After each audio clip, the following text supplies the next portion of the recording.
खारघर, नवी मुंबई येथे राहत असलेले सुशांत नामदेव मोरे हे आपल्या घरामध्ये कार पार्किंग करून जात असताना त्यांच्या हातावर चाकूचे वार करून पिस्तूलचा धाक दाखवून त्यांच्या अंगावरील 40,60,000 रुपये किमतीचे दागिने घेऊन 3 संशयितांनी पोबारा केला.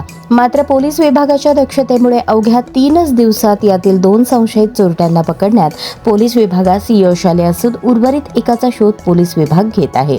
या संदर्भात वडूज पोलीस स्टेशनचे पोलीस निरीक्षक घनश्याम सोनवणे यांनी दिलेली माहिती याप्रमाणे. मुंबई येथे सुशांत मोरे राहत होते. मोरे हे त्यांच्या वाईन शॉपच्या विक्रीचा व्यवहार करणार असल्याची आणखून या प्रकरणातील सांगली येथील मुख्य आरोपी हर्षद सागरे यास लागले. त्याने खटाव तालुक्यातील आंबवडे व दातेवाडी येथील दोघांना हाताशी धरून मोरे यांच्यावर पाळत ठेवली. मोरे जेव्हा घरी आले आणि आपली कार पार्क करू लागले त्यावेळेस या तिघांनी त्यांना कारमध्येच त्यांच्या हातावर चाकूचा वार करून पिस्तूलचा धाक दाखवून त्यांच्या अंगावरील सर्व दागिने हिसकावून घेऊन पोबारा केला. दरम्यान मोरे यांनी खारघर पोलीस स्टेशनला सदर तक्रार नोंद केल्यानंतर पोलिसांनी तेथे उपलब्ध असलेल्या सीसीटीव्ही फुटेजवरून सदर तिघांचे वर्णन प्राप्त केले. टोल नाक्यावर त्यांनी वापरलेल्या कारच्या वर्णनानुसार फुटेज पाहिले असता त्यांच्या कपड्याचे वर्णन, नंबर प्लेट नसलेल्या गाडीचे वर्णन त्यांना मिळाले. या वर्णनावरून त्यांनी टोल नाक्याचे फुटेज तपासले असता सदर वर्णन असलेली कार ही साताऱ्याकडे महाबळेश्वरकडे गेल्याचे त्यांना समजून आले. महाबळेश्वर मध्ये एक दिवस राहून नंतर मायणी मध्ये आले. या गुन्ह्याचा मुख्य सूत्रधार शुभम पाटोळे व संदीप गुजले यांना मायणी येथे सोडून दोघांना प्रत्येकी 70,000 रुपये देऊन उरलेली रक्कम आपण नंतर वाटून घेऊ असे सांगून सांगलीकडे निघून गेले. यात या संशयित चोरट्यांना मायणीतील एकाने आपली पल्सर गाडी देऊन सहकार्य केल्याचे पोलीस तपासात निष्पन्न झाले. मात्र त्याचा या गुन्ह्याशी संबंध नसावा, केवळ त्याने आपली गाडी या संशयितांना दिली असावी असे पोलीस सूत्रांकडून सांगण्यात आले. सातारा पोलिसांशी संपर्क साधून पुढील तपासाची चक्रे फिरवली. डीसीपी कदम यांचा खारघर येथून तपासासाठी आलेल्या एपीआय निलेश येवले व दळवी यांना सहकार्य करण्याचा फोन आल्यानंतर डीसीपी कदम यांनी वडूज पोलीस स्टेशनचे पोलीस निरीक्षक घनश्याम सोनवणे यांना याबाबत कल्पना दिली. पोलीस निरीक्षक सोनवणे यांनी तातडीने ग्रामसुरक्षा यंत्रणेवरून सदर आरोपी पल्सर गाडीवरून पळत असल्याचे, त्याच्या कपड्यांचे वर्णन केल्यावरून सदर आरोपी गुरसाळे येथे आल्याचे गुरसाळे येथील नागरिकांनी पोलिसांना सांगितले. त्यावरून पोलीस निरीक्षक घनश्याम सोनवणे, पोलीस शिरकुळे आणि पोलीस स्टाफ तातडीने गुरसाळे येथे रवाना झाले. पोलिसांची गाडी पाहताच रस्त्याच्या कडेला उसाच्या शेताजवळ हे तिघे उभे असलेले दिसून आले. त्यांच्या कपड्याच्या वर्णनावरून हेच गुन्हेगार असल्याची खात्री झाली. दरम्यान या तिघांनी पळण्यास सुरुवात केली. पोलिसांनी पाठलाग करून शुभम धनाजी पाटोळे वय 20 राहणार आंबवडे, संदीप कृष्णदेव गुजले वय 20 राहणार दातेवाडी या दोघांना पकडले असून या प्रकरणातील सांगली येथील मुख्य आरोपी हर्षद सागरे याचा शोध घेण्यासाठी पोलीस यंत्रणा या दोघा संशयितांना घेऊन सांगलीकडे रवाना झाली आहे.